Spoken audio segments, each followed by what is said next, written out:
L'illusion populiste est ici portée à son comble. Croire que peuple et démocratie sont une seule et même chose.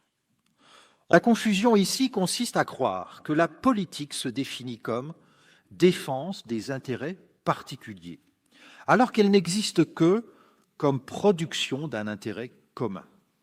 Et celui-ci ne peut être la somme des intérêts particuliers, qui sont souvent incompatibles entre eux. Une manifestation est donc bien un acte politique, parce qu'on y vient avec de bonnes raisons de protester contre le pouvoir, mais elle n'est pas encore de la politique.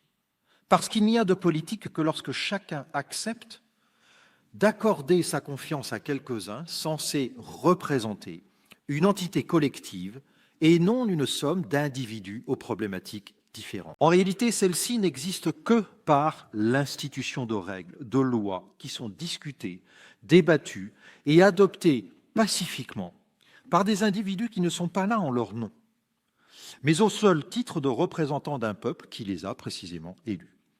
Lequel peuple, en retour, n'existe que par le fait même qu'il a élu ces mêmes représentants.